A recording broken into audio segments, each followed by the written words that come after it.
What's so special about Hero Bread's soft, fluffy, and delicious breads, buns, and tortillas? These ultra-low net-carb baked goods contain zero sugar, fewer calories, and more protein than the leading brands, and are high in fiber to support gut health.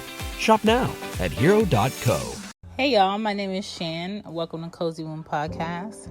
This is a series for Black fathers because Black fathers matter. Black fathers matter to me. Black fathers matter to my children. Black fathers matter when it comes to my brothers, my mentors, my friends. They matter because they set the tone for who our children look up to. They set the tone for how men, women, children, and other elderly people feel protected, feel like, everything they've struggled for was for a good cause because they've seen who they've become. And I want to, I just want to shine a light on them and hear from them in a perspective that sometimes goes unheard because no one cares to ask. Sometimes people look at fathers as if, oh, that's nothing. They're supposed to do that.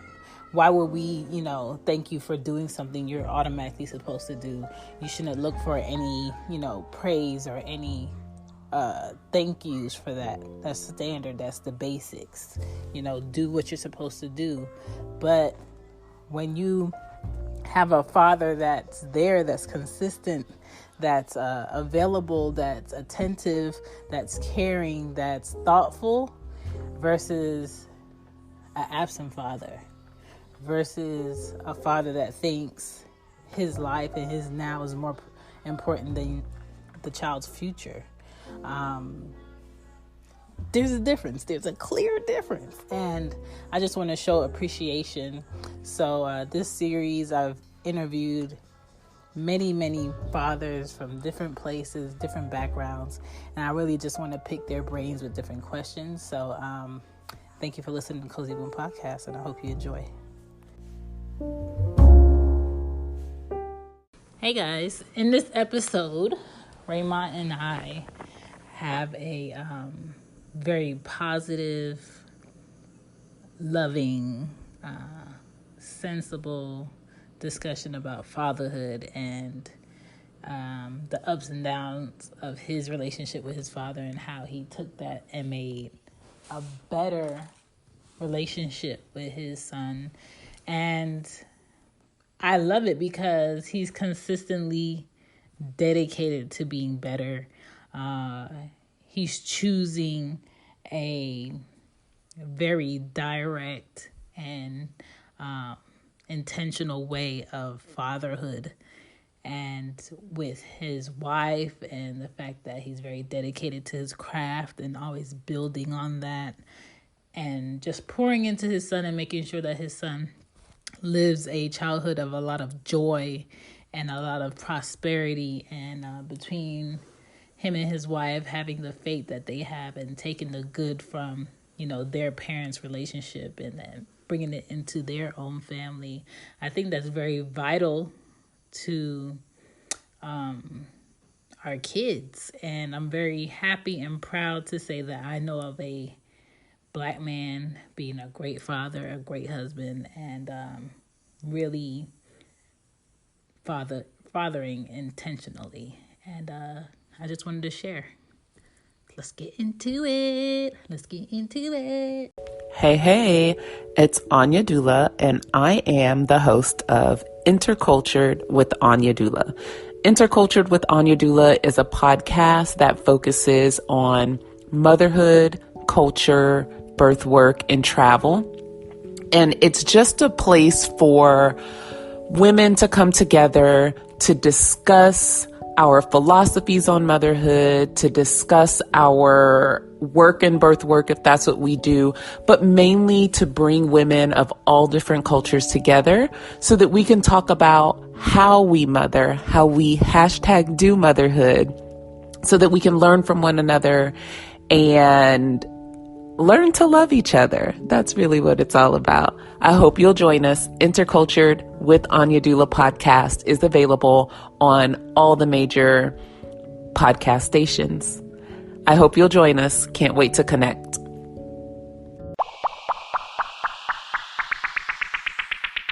Very much. He was like, "This is the most awesomest day ever." Awesome. So I was like, that means we scored. We scored big. Yes. Did he know anything was gonna go on? Was it a surprise? It was a surprise. He's hilarious. So my wife was doing something, and he was like, I was outside blowing up balloons, and so he was like, "Mommy, I need to go outside and help Daddy." Yeah. She was like, "No, he got it." He was like, "No, I want to go outside." She was like, "No, you can't go outside." He was like, "I already know you're planning something. You're just trying to hide it from me." Yeah. So it was kind of funny. That's good. Yeah, but he had a really good time, and it was super enjoyable because we had to put a lot into it. You had to rent some venue space, and we didn't have to buy a lot of food, so it was real easy and got the same effect out of it. Man, and this is what's happening right now. Every parent that's dealing with a birthday with a child that thinks they need an elaborate birthday party and they need all of this stuff, and they're seeing the simplicity and still the better joy by doing minimal. Yep. They done messed up. That's what me and my sister was talking about yesterday. We was just like, I don't know how life is going to ever kind of go back the same, because I think this experience is kind of teaching us things that we really can live without and things that we don't necessarily have to do or have. And we're being innovative really in creating other moments and memories that are just as significant as they were before, but it's just completely different. Mm-hmm. So I'm all for it. I'm here for it all. All right, man. Got a few questions for you. Come on. All right, so this is episode 4. Black Fathers. Of course, I had to think, because all of this came to me in the shower. Okay. I'm talking like May 31st shower. You should just do like interviewing dads that that are like within their daddom. And I'm just like, man, how many dads do I know? I'm just like, I know a few. And I've never talked to any of y'all about fatherhood. Okay. So I'm just like, okay, let me just reach out and see what I catch. I wasn't expecting to get all of these dads, which is great. Sweet. But it gives me a lot of work. So I'm just like, okay. But I'm happy about it because the perspective of what you guys do needs to be talked about, and it's not really talked about. I feel like Mother's Day is a month and a half of preparation, and Father's Day is like within the day. Oh, let's go out to eat, and then go ahead and pay for it. Like, I'm just like, no, they need more. They need more appreciation, and I think if it was a balanced appreciation with dads as it is moms, I think being a dad and being within your fatherhood work and effort would be much more appreciated. So we are shining a light. So today we have Raemont. We went to college together, and he was just very particular and in detail about his work. And he's a creative. I've never seen anything that you've done that you haven't executed well. So even like you like doing design, and you in music, and you play so well. And thank you. on top of that, this man is like redoing, rearranging his house, and I'm just like, what do you not do? What do you not do? I get that a lot. I'm just like, man, stop it. We talking about fatherhood though. It's all good. It all goes together. So you are a father of one son. Yep. All right. And what is your age? What's my age? Yes. I'm 34. How young do you feel? 24. That's good. That's what we like to hear. Yeah. Growing up, your father made you feel what? You know what? When I grew up, I didn't really like my father.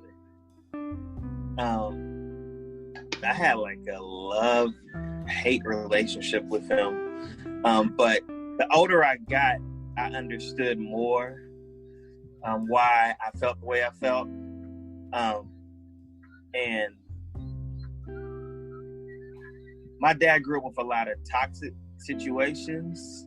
Mm-hmm. And because, you know, like in our generation now, we are really big on, you know, mental health awareness, going to therapy. Like we are just now, like as a culture, shining light in those areas, and it's considered normal now, and it's okay that you're not okay, and it's okay that you go talk to somebody. So my father growing up, you know, when he did, you know, those opportunities weren't there. So I think he would have benefited from those things, but because he didn't, he took a lot of his experiences and kind of brought him into his journey of being a father. But you know, one thing I can say that my father taught me was hard work pays off. He's responsible for my music start. He put me in piano lessons at the age of 7. And it's funny because I would have friends come to the door and they would want to, you know, have me come outside and play. And I used to be so embarrassed. I used to be like, man, I can't go outside. I gotta practice the piano. What was it like? Embarrassed because you really wanted to stay in practice, or embarrassed like they're not gonna understand that I wanna?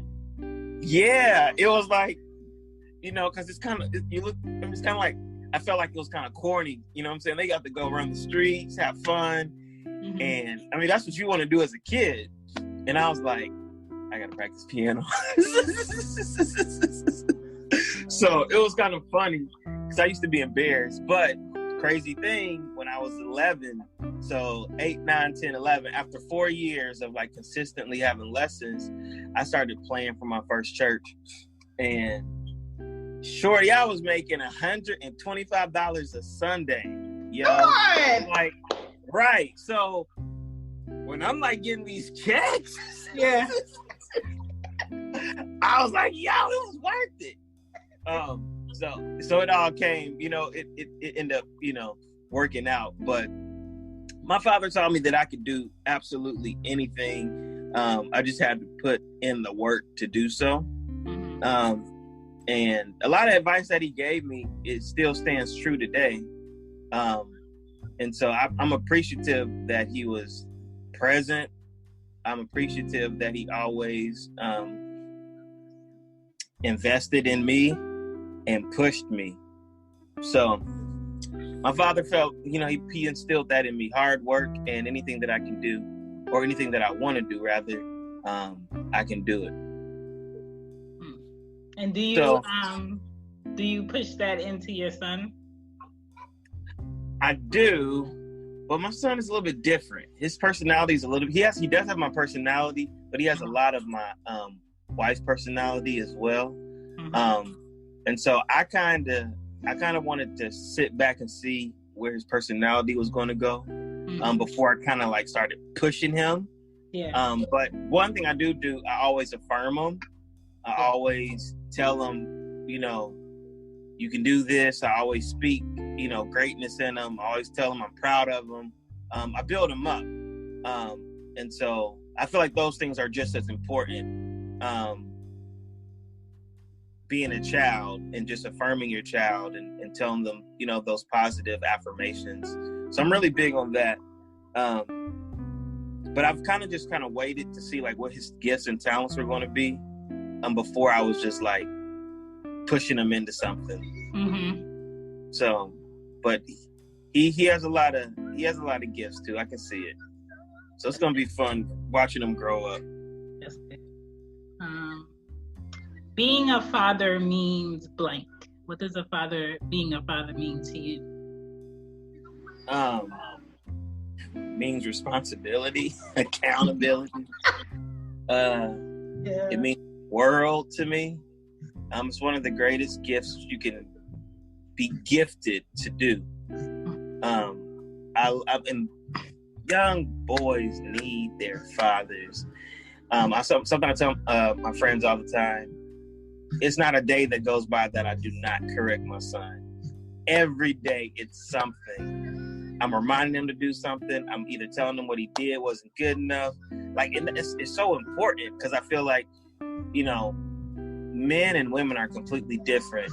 And so, not saying that single mothers can't raise men, because they absolutely can. But I know just having that male presence and my son getting that firsthand, the way I treat him, my wife can't necessarily treat him, or she's not going to treat him because she's just a female. She's a woman. So I count it a joy, I count it a privilege and an honor just to be able to pour into him and instill greatness in him. Just simple things, but I love it. There's not a day that goes by, like I said, that I don't correct him or I'm trying to school him on something. Yeah, that's what we want. How are you a valuable father? How do you feel that you are a valuable father? Or what makes you a valuable father? Experience. I think life's experiences, things that I've either that I've gone through or I've seen other people go through, things that my father has things that he shared with me, he's told me, that's allowed me to gain wisdom. I feel like those things are really valuable because at the end of the day, you always want your child to be better than you.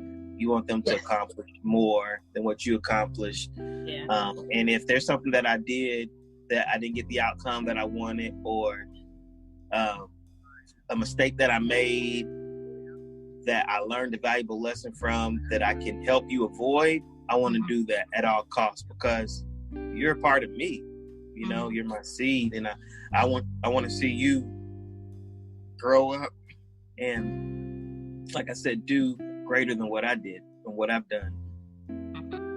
So I think experiences.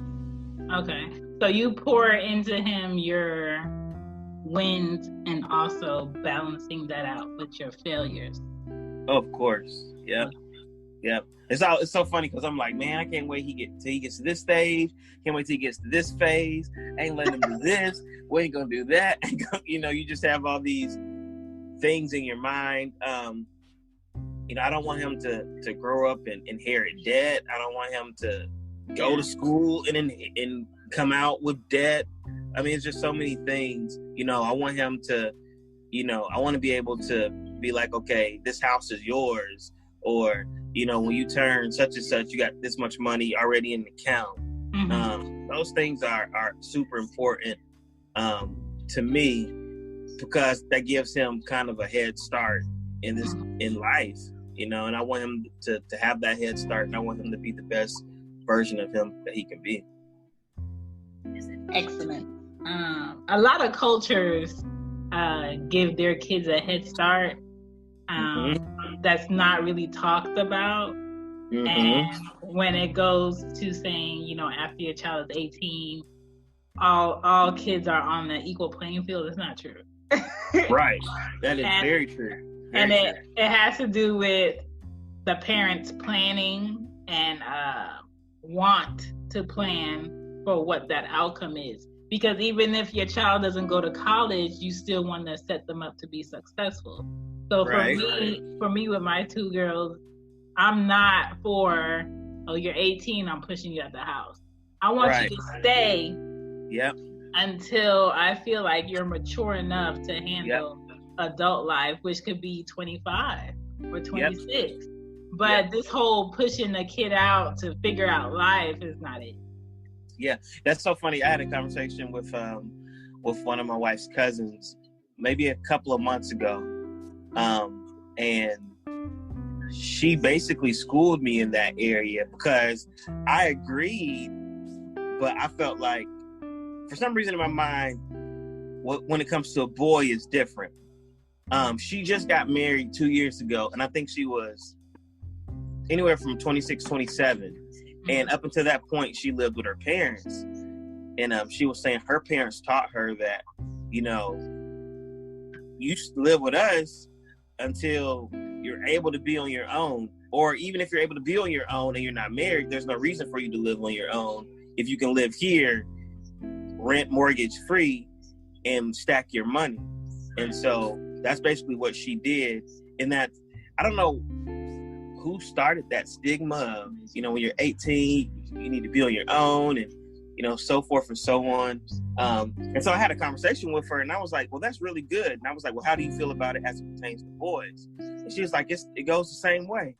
You know, if he can stay at home until he's 25, 26, 27, or whatever age, to where he has his game on lock, and he has wealth acquired or whatever, you know, that's when, you know, it's time for the transition. But, you know, I think, I don't know if it's just what society taught or what we saw in the media.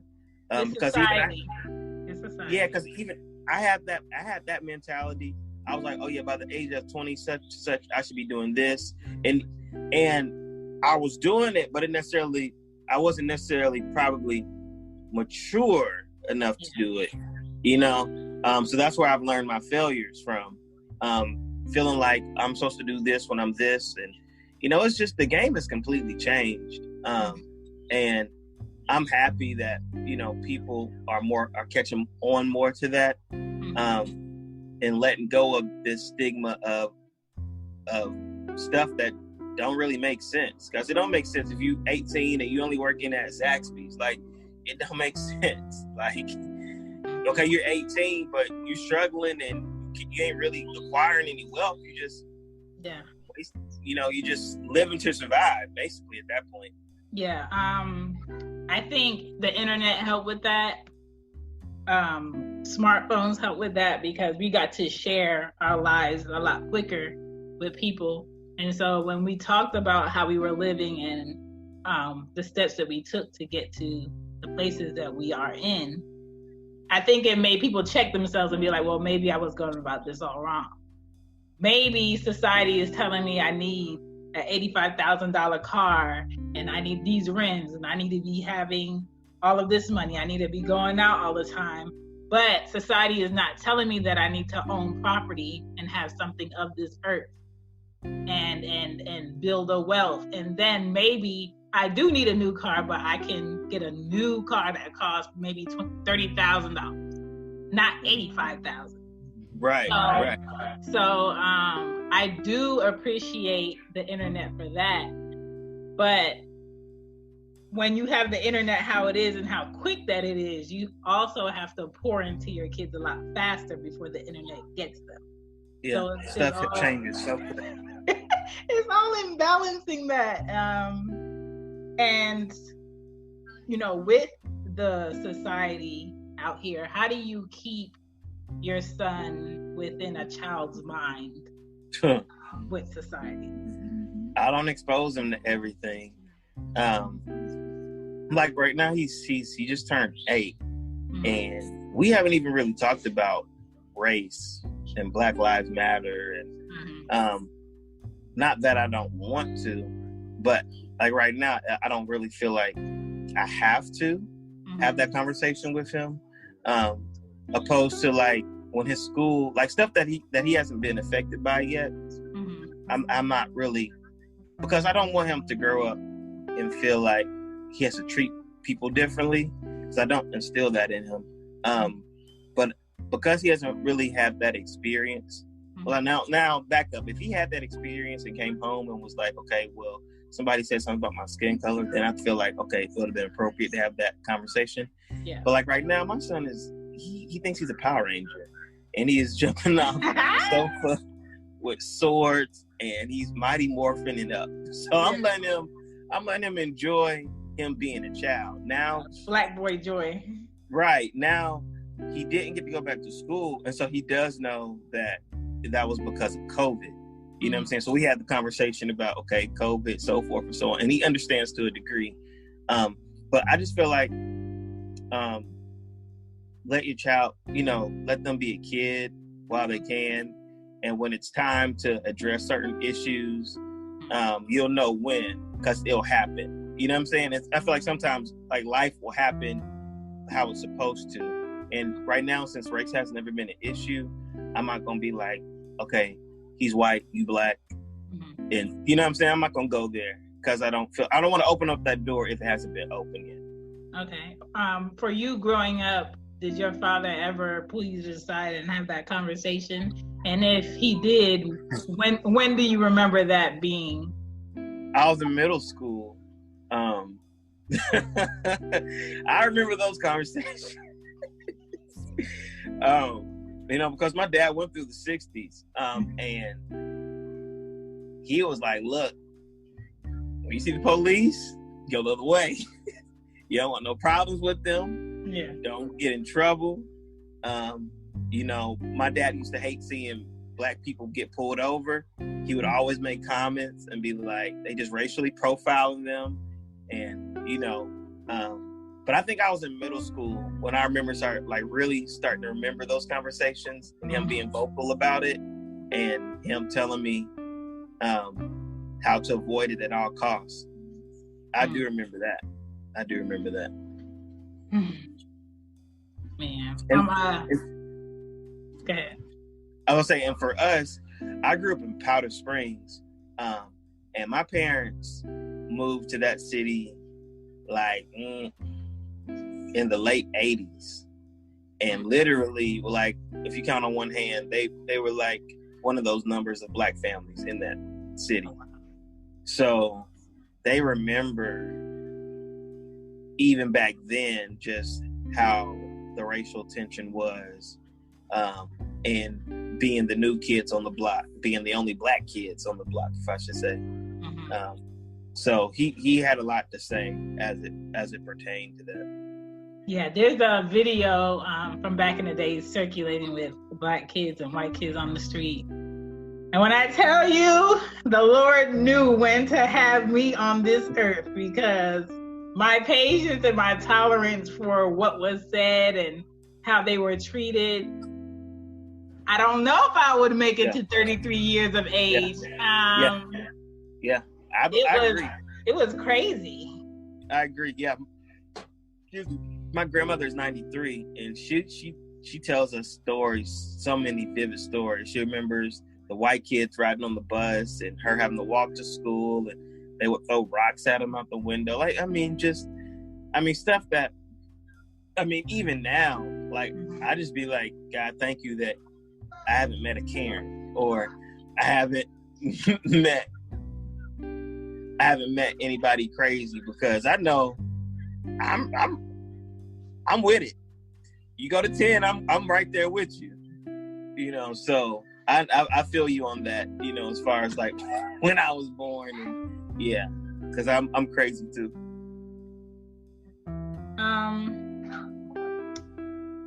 How many children have you guided in your lifetime?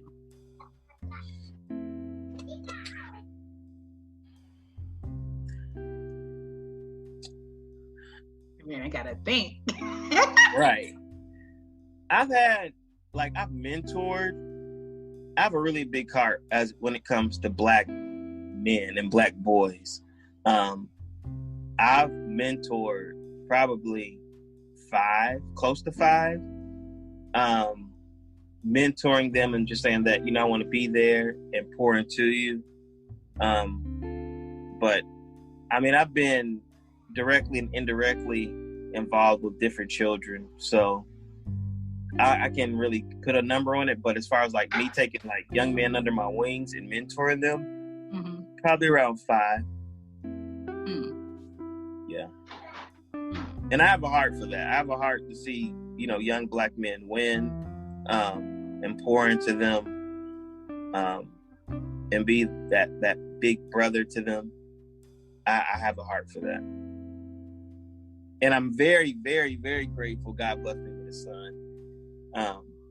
And nothing against girls, but I've always just wanted to have boys.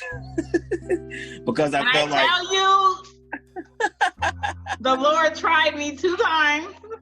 I was just like, okay. What did I do to deserve this? But okay. It's a whole nother different playing field. Yes, they are bold. Today, my 6-year-old Anya, she was like, Mom, do bugs have boobs? I'm just like, no. She was like, well, how did they feed their babies? I'm just like, well, the insects just come out and they, follow what they see. She was like, well, I think you're incorrect. You're like, I give up. Okay. Right. Okay. Do what you do. Right. How does it feel to be appreciated as a dad? Feels good. It's so funny because when I was growing up, like me playing the piano, my dad would get really, really, really emotional.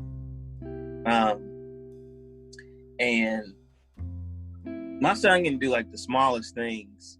He can just tell me he loves me or tell me thank you. Like seeing him just appreciate me.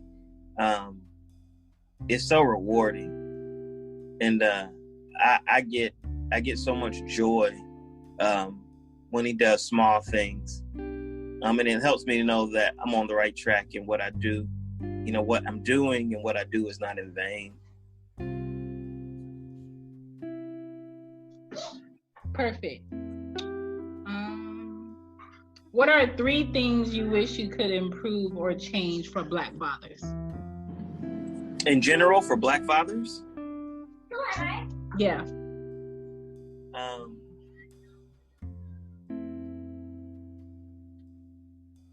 Presence, responsibility, and accountability. That's what I would say. Their presence, their level of responsibility, and their level of accountability. Because even in our community and culture, you have that cycle of Black men not being present. And if I could do anything, I would change that, because we don't realize how much our seed needs us. Your kids need you. They're a part of you, and when they don't get that part of you, it's almost like an identity crisis. Yeah. It's a void that's never filled, so to speak, or it's a wound that slowly has to heal, if you look at it from that perspective.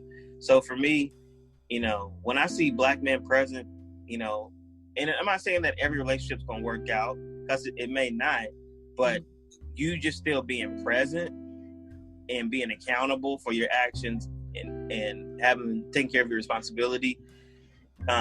Sometimes that doesn't happen a lot in our community.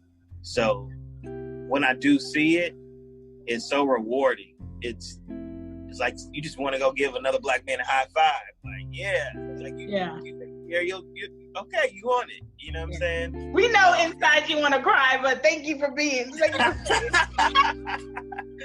Yeah, like my circle of friends is I think it's like 10 of us, and all of us are married except for 2. So 8 out of the 10 and all of us have kids, and we're changing.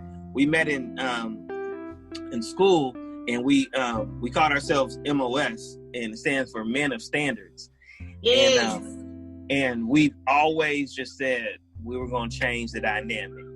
We were going to not be that statistic. And even out of the 8, some of them had babies out of wedlock. Some of them, had babies previously in other relationships. And even though they're married now, they still take care of their responsibility. They're still present. They're still accountable. And we need more of that. So it's a breath of fresh air to see that, okay, I still can do, even though that previous relationship didn't work out. Mm-hmm. Or I still can do, even if my child lives in 3-4 states over for me. My boy, a couple months, hopped on the plane because his other daughter was having a birthday. Like, just stuff like that. You know what I'm saying? Yeah. When I grew up with a couple of cousins, their father left them when they were like 3 and 4. Mm-hmm. They're boys, and so they never did grow up with their real father. Mm-hmm. You know what I mean? So it's one of those things. When I see it, it's disheartening. But when I see fathers step up to the plate, it means the world to me. So if I could change anything, it would be men being present, accountable, and taking care of their responsibility. And I agree with you, and I want more fathers to know that just like a mother has rights with their kids, they have rights with their kids. Yeah. And I think a lot of Black fathers are second to showing up to a courtroom when it involves their kid. And I feel like if a lot of Black fathers were first and said, hey, I have a responsibility, this is my child, I would like to set up visitation, I would like to set up this, can we do that? I think the court system would recognize that these are families, there are children involved. Right. Let's do the best that we can for the child. Exactly. But, because it's very one-sided to me, in my opinion, where it is. That, only the woman comes to the courtroom because she's dealing with a bad father, and let's penalize the father because they have this kid. It puts a bad taste in their mouth. So that's what I would like to see change is more fathers really understanding their state laws, because every state is different. Right. And being more responsible about, I'm just out here living. You could be out here living, but if that kid comes up and this is not a woman that you see that with, be more selective and responsible about that. Very much so. Teacher, that's to you. I want you to finish this sentence for me. Having my son felt like blank. The most valuable opportunity, gift that I could ever have. Man. Yeah. How was his delivery? You know what? I'll never forget. I remember holding him, and I was like, oh gosh, this is real. This is a real little person. Like, because like when you're going through the pregnancy, you don't see the baby, and it's just all excited, and when they really get here, it's like, oh, they here, like they here to stay. Yeah. But I was so excited, I was so happy, and like I said, I wanted a boy, and so I was ecstatic when I found out that we were having a boy. Mm-hmm. So it's the most valuable gift, man. I always wondered what it's like in the process of the pregnancy for the father. So once you guys are told, hey, I'm pregnant, we're having a baby. Yeah. What is that process like? Like your emotions, your thoughts, your fears, your worries up until that birth. What is that? I don't know if I had a lot of worries or fears. years, I think I was just so excited. I mean, because I always wanted, I remember being in middle school, and that was just one of my goals. I wanted to get married. I wanted to be a father. I wanted to have, boys. Like, I remember vividly. So it was just, I felt like I was living my dream. And for me, going through it, it was just a lot of excitement. I don't ever really remember being fearful or worried that I wasn't going to be good enough. I think I was just excited about the opportunity to finally. Now, one thing I can say, I remember because my relationship with my dad sometimes was up and down. I do remember growing up and just being like, I can't wait to have a relationship with my son, because I would always make sure it's going to be different. And so when my son came, because of those experiences, I've always made sure I corrected or addressed how I was going to raise him. And so that's why I say, like, every day I affirm him. I'm pouring into him. I correct him. I remind him of things. And it's cool to see, like, the fruit of your labor, like when he comes around and he says things that I've taught him, or I see the growth in him. That's awesome to see. But I think for me, I was just so excited about the opportunity to finally do it right in my mind. And although I'm not perfect, I still was like, I felt like I get a clean slate. I get to be a father. I get to raise a boy in white America. And now I can school him and give him the tools to be the best man that he can be. Because, boys growing up, black kids growing up with their fathers already is, every, 1, 2, skip a few. And so for me, it was like, okay, this is going to be my gift to society. I get the opportunity to raise a black man the right way, so to speak. If that makes sense. So I think for me, like, the whole pregnancy, I was super excited. Like, I was just excited the whole time.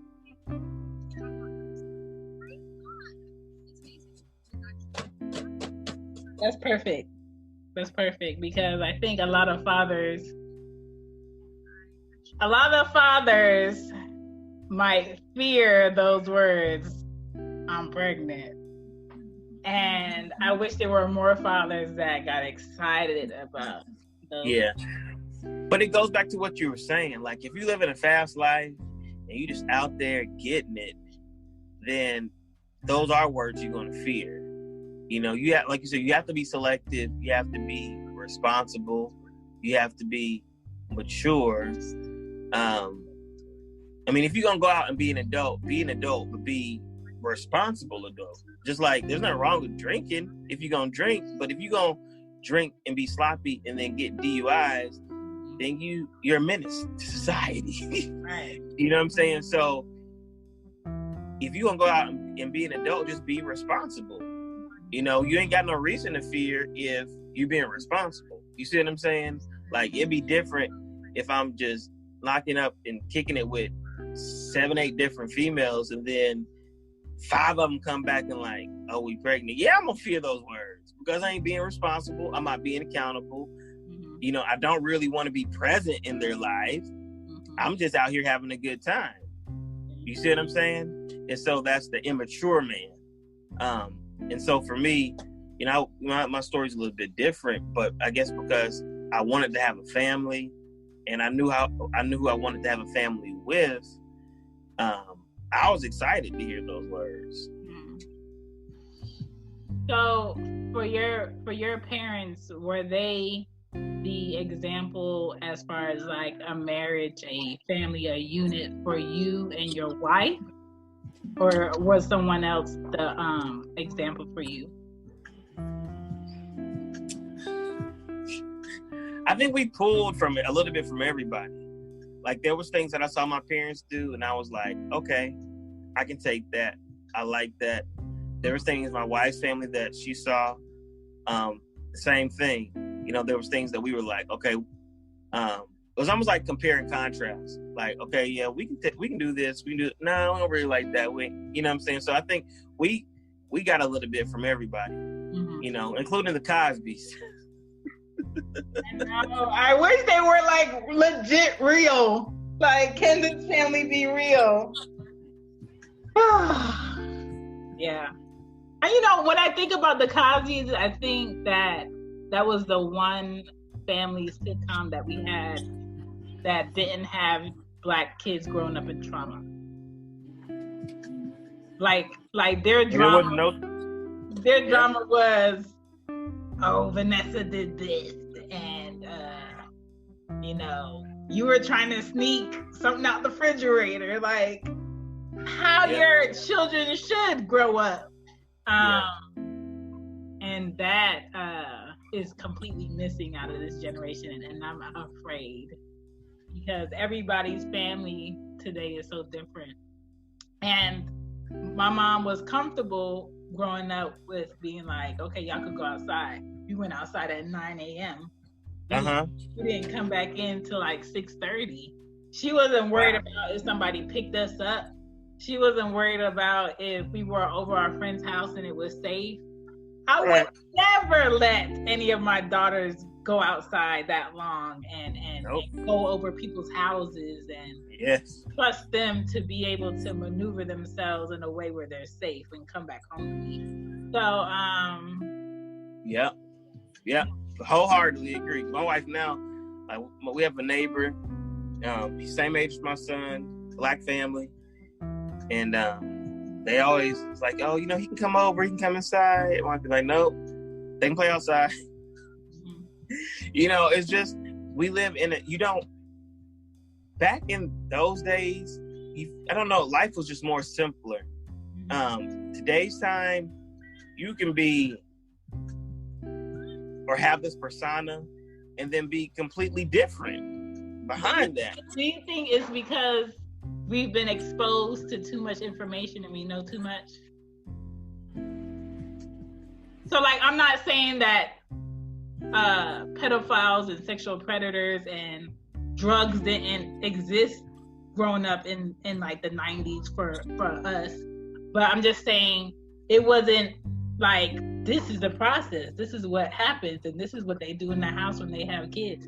We didn't know that until now. So now that information is here, we're kind of like, I'm not even trying to test it. Exactly.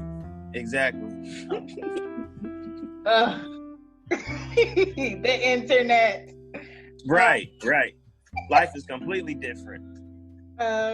What is a huge challenge in being a Black father for you? Or something that was a huge challenge?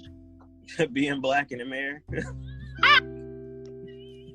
Very simple. You know, I mean, not being judged and people don't know you. I was just having this conversation with my boy earlier.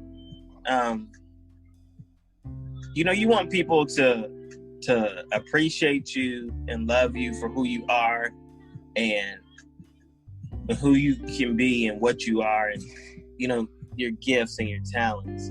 But a lot of times we're judged before anybody takes the time to get to know us on that level.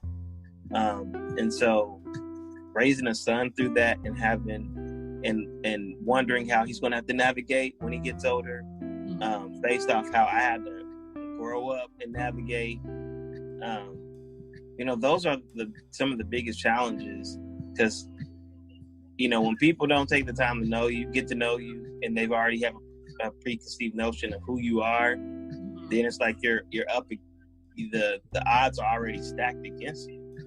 Yeah. And I don't get a fair opportunity or a fair chance. Are there some tools that you wish you had growing up to help you through that? Or are there some tools that you would be giving your son to maneuver through that? Yeah, I think now I am like really big on like just pushing him to be an entrepreneur, and not saying that he has to do that forever, but I want him at the end of the day, if he has to survive, that he knows what he can do and use his resources to do so. And I feel like that's what music kind of taught me. It taught me that nobody can ever take that away from me. That's a gift. That's a gift and ability that I have, and nobody can ever take that from me. I always have it, and I can always use it to navigate through life. And so that's something that I'm going to try to pour and instill in my son. This summer, I was going to start a business for him called Cayman's Curbside Service. And it was basically just pulling people's trash cans to the street. And so it was just something to kind of teach him responsibility and to work hard. And, you work for what you want and you get rewarded. But just teaching him that not to depend on society and the cycle that we sometimes have to be a part of. If I can teach him at an early age to use his brain to think, to figure it out on his own, to establish his own platform, then do that. Because sometimes in our society, they're not going to give you a platform. You got to create your own. Yeah. So that's what being in Black America taught me. They may not open the door for you. They may not ever give you the opportunity. I'll never forget, even just with, us finishing up, going to school. I had interviewed for Carter's, clothing company. And I was so excited. I reached out to this lady on LinkedIn, and she saw my stuff. She was really excited. Offered me an interview. The phone interview went really well. She told me out here, we talked numbers, talked money, everything was just good. And then it was just like, it went real sour real quick. And then it was like stuff that I know I was like qualified for to do. Like, when I tell you I applied to them 3 times, spoke to them twice, and nothing. And then what irritated me is what I was looking to do, and then moving here to Atlanta and being so close, they kept popping up, looking for this. Y'all not looking for that? Very much so. Same experience. And I was just like, that stuff alone has taught me, like, I have to dig deep. And if I don't ever get the opportunity to sit at your table, like Tyler Perry, I got to build my own table. And it's just so unfortunate because there's so many gifted, talented, smart Black individuals. I mean, my sister was just talking about this yesterday. She was just like, it's heartbreaking because her students, she teaches high school. She's like, a lot of her students are intimidated to apply for certain jobs because they feel like they don't have the qualifications. And my sister's like, no, apply for it anyways. But she's just like, in reality, she's seen white people that was underqualified. Listen, don't have no degree. When I graduated, 2 days after I graduated, I was on a plane to Philly. And I said, I'm going to stay here. I'm going to save up my money. And then the goal is going to be me moving to New York. Then when I got to New York, I hustled. When I tell you I hustled, I had 2 internships, and I worked Dooney and Burke in Manhattan. And at night, I worked 5th Ave Hollister overnight. So I only went to my apartment to shower, change clothes, and store my things. The benefit of that was the experience. The benefit of that was never ever having to check my bank account. But what I saw was it didn't matter how talented I was. It didn't matter my work ethic. It didn't matter, my knowledge, going to college for 4 years. They were hiring people based on who they knew, how much money their family had, and what would make them look good. And to me, that was such a spit in the face because it's kind of like, why am I here? Like, why am I here? And a lot of my non-creative friends and family was like, so you're there and you're there this many hours and you're doing this many CAD designs and setting up and shipping out stuff for free? And I'm just like, well, in New York, your internships are going to speak for you as far as like recommendations, where people see you at, how long you stay there. But it got to the point where I was like 5 years in, seeing this repeated flow of who got ahead. And I'm just like, there's so many talented people here. And everybody assumes New York is like the place to be for fashion. But in reality, New York is the place to be if you can pay your way to the top, if you can kick your butt to the top, and if you can put in a long time frame of loneliness to the top. Because if you look at the best designers, they've been like 10, 15 years in before they can have their own walking down the runway. And like Marc Jacobs was in it for years before he had his own walking down the runway. And I'm just like, do I want to invest my time and my years of where I could be working, having a family, building relationships? Do I want to throw that away for the chance to have this fashion life that I think I want? And it got to the point where I was like, it's not worth it. I got to a point where I was like, you know what? If fashion is within me, my talent is within me, my design is within me, my purpose is within me, it's always within me. So who's to say I can't do this later? Who's to say I can't build my knowledge and come back to this later? So I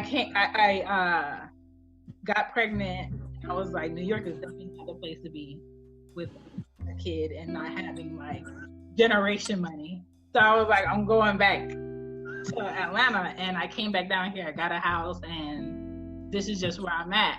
I love fashion, but sometimes you can't forfeit your life for, quote unquote, the life you think it's supposed to be, because it doesn't measure up, and you gotta remember where you are in the mix. So,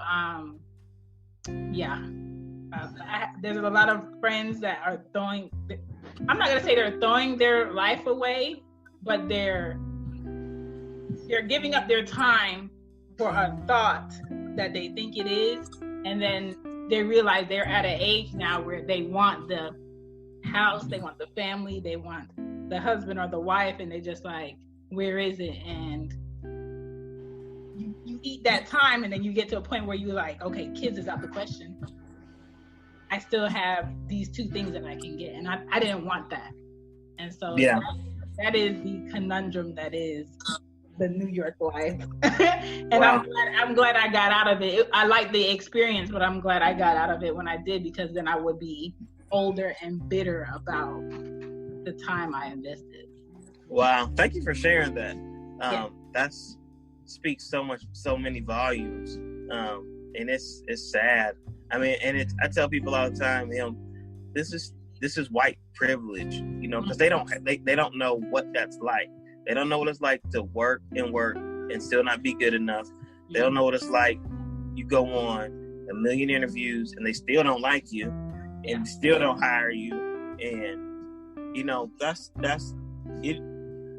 I don't know. That just made me think about, I need to do a Zoom or something type of platform to allow Black people to speak about these experiences. Yeah, because white people don't be knowing. Listen, when I was working at when I was interning for RBC, which is one of the companies that has a lot of urban brands under it. So House of Darion was in that office, and that office primarily was owned by these three Jews that were generation related, and I was an intern for one of their top sales people, and I would go in there, I would organize the showrooms, I would get it ready for clients that were coming in to see the collections or whatever. And then House of Darion had its own floor.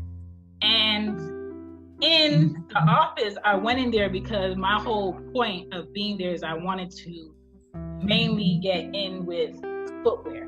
So I needed to get in the section that was only primarily for footwear and try to get in. So the lady that I was interning for, she took me up there just to meet the person that I would need to talk to or interview with later if, an opportunity presents itself. It was a Black gay man, and they were in there, and at my internship, there was no, oh, you need to dress this way. There was no, oh, you need to do this and talk like this. It was none of that. It was very chill, but I didn't go in there with holes in my shirt and stuff like that. But, I looked presentable.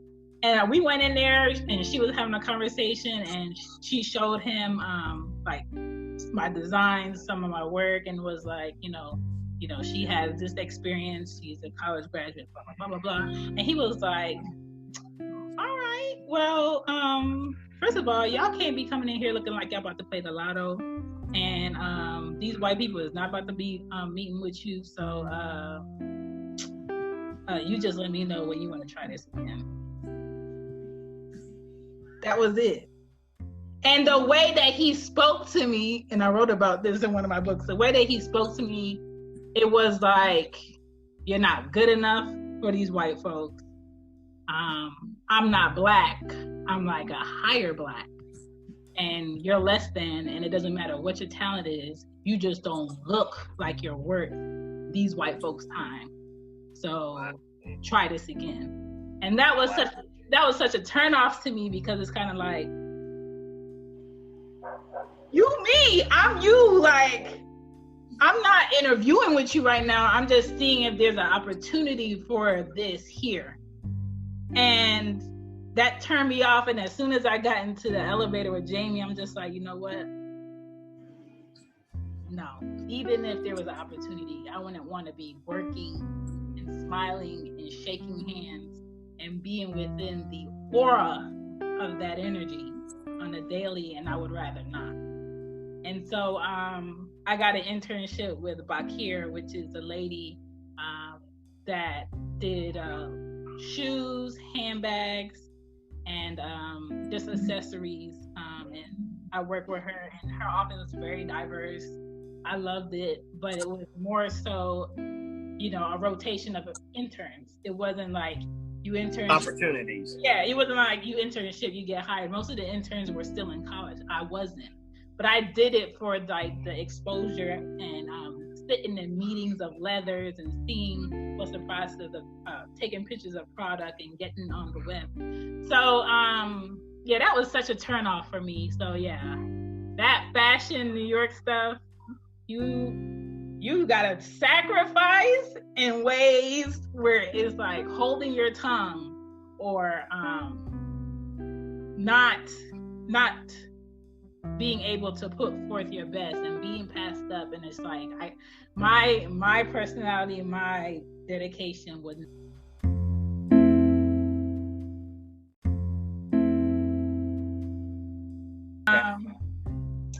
My next question for you is, mothers will never understand blank about fathers.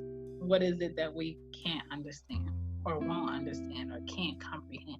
So for fathers, y'all will never understand fully what it feels like to carry a child, push a child out, and then see a child and know that a lot of you went into that. So what is it about fatherhood or Black fatherhood that mothers will never get or understand?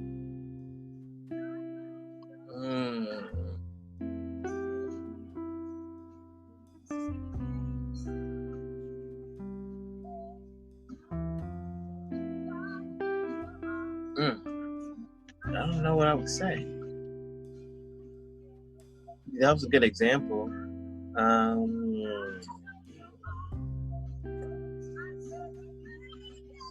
Maybe the I don't know.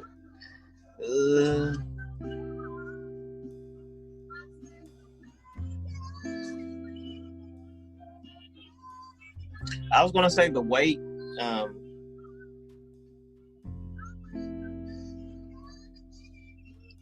And the responsibility of feeling like, I have to take care of my family, but single women may feel like that. So I don't know what I would say. But you know what? That is kind of correct, because I'm not married. I've never had to live with a man. But I think men in society are looked at as, you are the provider, you are the protector. You have to work, and then when you come home, you got to fix what's broken, and you have to love on your wife or your girl. You have to love on your kids, and they have to feel loved, and they have to be okay during the day, and you need to show up. And on top of that, you're going to be constantly looked at and judged as if you're not doing enough.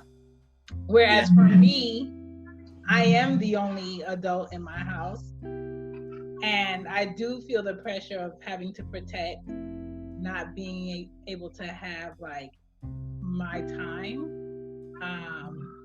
But I don't feel the pressure that I'm being hunted throughout my day. I don't feel the pressure that an adult is looking for me to protect them and to love on them, and for them to feel appreciated, for them to feel like they did when it was just us. I don't have that. But I think that my fathers have that. So that weight, I always imagine what that could be like, even for my brothers. So yeah, you might be correct with that. Yeah, that's the only thing I can really think of. Intro-wasting. As a Black father, it is important for me to teach my son what? How to be a man. How to be a man, how to take care of family, how to be a husband, how to be a father, how to be independent, how to be dependable, how to be successful, how to bounce back from failures. I'm his roadmap to life, He's watching me, and I feel like that's my responsibility. Does your son have a go-to if you're not available? Like a go-to man? Like one of your friends or godparents? No, I think maybe as he gets older, but like right now, nah. But he does have a guy that I mentored, who's very heavily in his life, has a very strong presence. So he does for my son, calls him, FaceTime him. And so I think if anything was to happen, or if he just needed, like, okay, my dad's tripping, I need another type of male figure, he does. I feel like, as he gets older, that will become probably more instrumental. So he does have somebody. It hasn't taken part. It hasn't really played a role now. But I do think my mentee being, kind of laying the groundwork or the foundation out and building that ongoing relationship. So when my son gets older, it gets stronger. So now he can see, like, okay, I have a dad, but I also have an uncle. He calls him uncle. So he has another uncle that's he can go to. Yeah, that's super important, because as they get older, and I already know this because I've seen kids do this, you can have the best relationship with your son or daughter, and no matter what you say, it just sounds better, or it gets in their heads better from somebody else. Yeah. And it's important to have a hand in, or a oh my God, that's cool, you can talk to this person and be comfortable with the person that they're going to, instead of not knowing who this person is, that actually reassures them. So I completely get that. For my girls, I do have a lot of female friends, women friends that are very close to me, where if I'm even taking a nap, they did it yesterday, they on FaceTime with them, and they're just like having a discussion, and they're talking about whatever, and I don't have to second think, like, oh my God, what did y'all talk about? Like, I know they kept it childlike. So Right. That's super important. Very. What is some advice for younger or newer Black fathers that you can give to them today? As it pertains to being a better father. Does any advice that's regarding to fatherhood? Don't be afraid of failure. Don't be afraid of mistakes.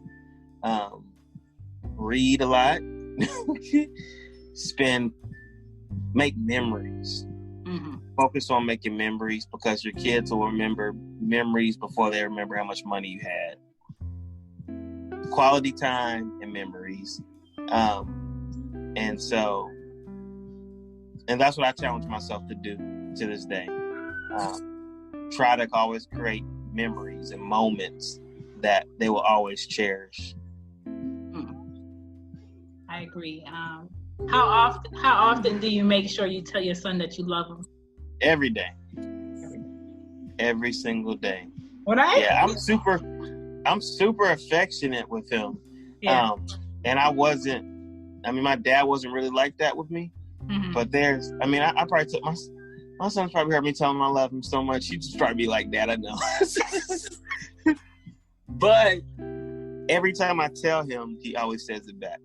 So I want him as a young man to be comfortable that that's okay. That's what I'm supposed to do. My child needs to know that I love them and that I care about them, and I want him to take that as he gets older. Do you do that because your father really didn't do that a lot? Or do you? No, I think I do it because I'm just, he holds such a soft spot in my heart. Mm-hmm. It just comes out. Mm. And partially because I will say this, not necessarily that my dad did or didn't do it, but it's because I wanted to have such a good relationship with him. Mm-hmm. I always want him to know that I love him. I always want him to know that I got his back. I always want him to know that I'm proud of him. I always want him to know that I believe in him. And so I think me always saying it and reiterating it, mm-hmm. it always constantly affirms him or assures him that this is true. Like, even when he sleeps, sometimes I go, like, in the middle of the night, if I wake up, I go and check on him. And I'll go check on him and I'll be like, Daddy loves you. And he sleep, but I say it anyways. I don't know. It's just... I like that. Growing up, my mother didn't say that a lot to us, but I know she did love us. Right. And then my father, I can't even remember him saying that to me. But now that, my mom has 13 grandchildren between me and my 5 brothers, it's she's constantly saying it to my kids, and I'm just like, if we get that, what? Yeah. And I remember going a year and a half without seeing my mom because she moved back to Florida. She was living with me for 3.5 years, and she moved back to Florida. And I remember I couldn't wait to see her. I was so excited to see her, just like my kids were excited to see their grandma. I was excited to see my mom. And I got into my brother's house, and I reimagined how me seeing her was gonna be. I was gonna pick her up and I was gonna hug her. And I saw her and I couldn't do it. And to me it was kind of why couldn't you do that? And I battled with myself on why I couldn't do it. And it was that was never us. I would go to my mom and hug her because something happened to me, or hug her because it was her birthday or her Mother's Day. But on a regular basis, that wasn't our thing. And I think it's very important that Black fathers and Black men embrace each other for them to feel like that's okay, so they can do it for someone else. Very much so. Very much so. With daughters, they're super sensitive. They're very latchy. Mm-hmm. And these two in here are very sentimental, and it's just, for me, growing up being a tomboy, it could be too much. And so now, like, when they be like, Mom, I love you, I be like, girl, I know. And it's like, I don't want to say I know, but it's to the point now where, like, I'm getting quadruple the I love yous, and I don't know how to take it sometimes. And I'd be like, Anya, I know, or Arya, I know, but I have to make an effort to be like, did I hug my kid today? Go hug them. Did I tell them that I love them today?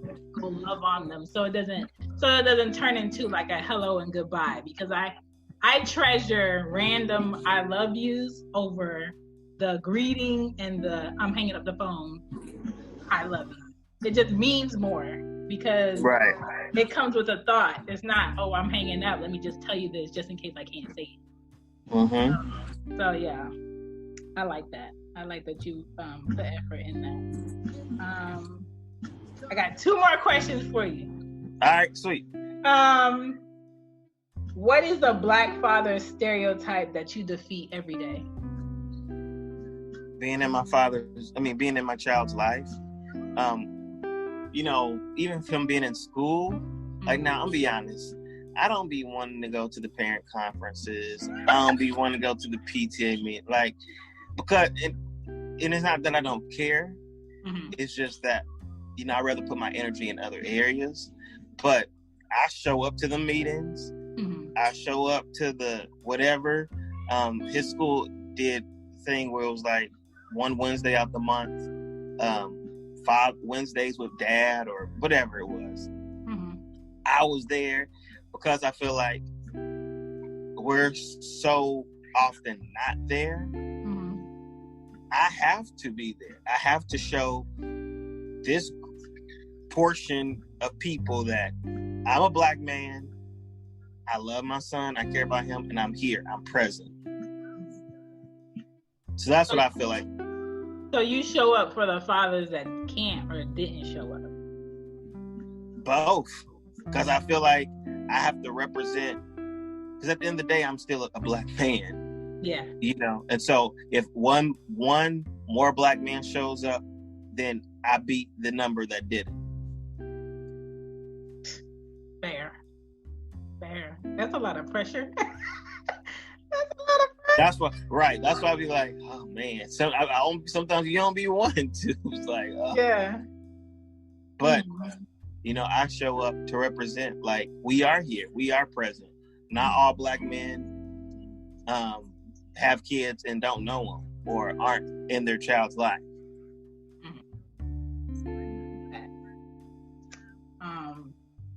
As a Black father, what can we all do more of or start to show appreciation for you? Esteem us, build us up. You know, I think sometimes we put too much energy in negativity. For example, one of my pet peeves is like when Father's Day comes around, you know, you have women, they're like, well, happy Father's Day to me, you know, and you know, that bitter, well, he ain't here. I've done both. Yeah. And I had a conversation with a friend years ago. And he was like, you have your day. It's called Mother's Day. Mm-hmm. So instead of being bitter and being negative, just esteem the Black men that are doing. Salute them. Mm-hmm. Tell them I appreciate you. Even if you're not necessarily benefiting from it firsthand, just celebrating people that are doing good. Because like on Mother's Day, even though we're celebrating our mothers and, you know, 97% of women are in their kids' lives, there's still fathers out there that may be doing both, but you don't see them like, oh, well, happy Mother's Day to me. And they're not loud about it. No. So I feel like as a culture, celebrate men that are doing good. Celebrate the men that are present. Celebrate the men that are taking care of their kids and their responsibility. You know, when Father's Day rolls around, a lot of times I give a shout out to my boys too, because I'm like, y'all doing it. You know, I salute you. You know, I don't take the time to bash or talk about the fathers that aren't doing. You know, I'm not like, oh, well, Future need to go see about his other 12 kids. Like, yeah. No. we ain't shedding light on negativity. It's you doing your job, I'm esteeming you. So I just feel like esteeming men that are, because not all men are dogs, not all men aren't accountable, not all men aren't taking care of their responsibility. So celebrate the ones that are. I like that.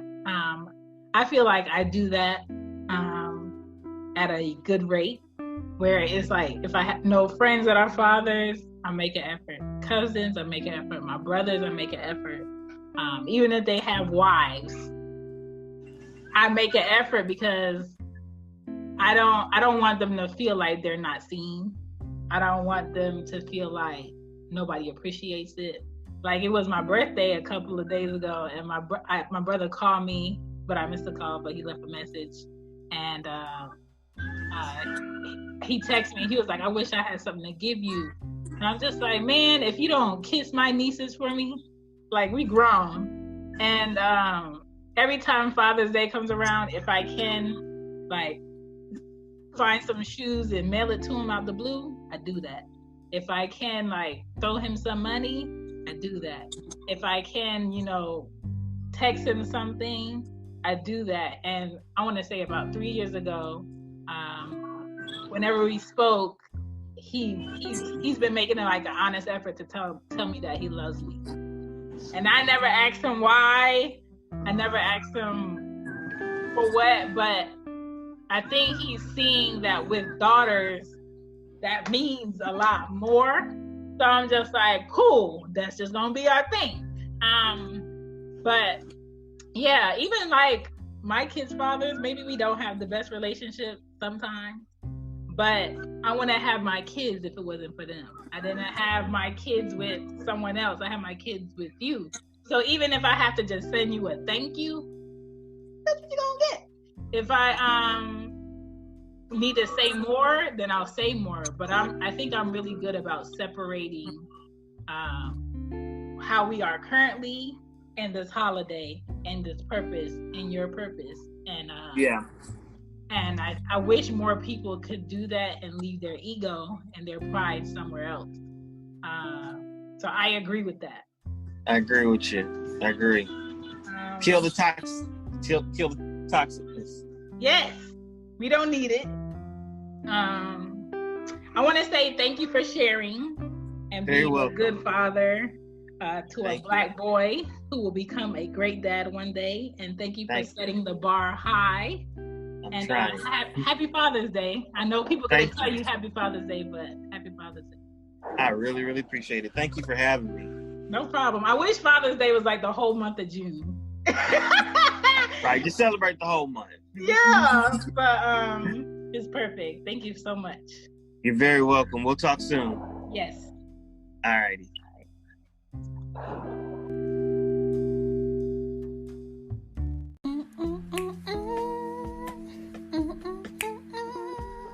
Hope you guys enjoyed the episode.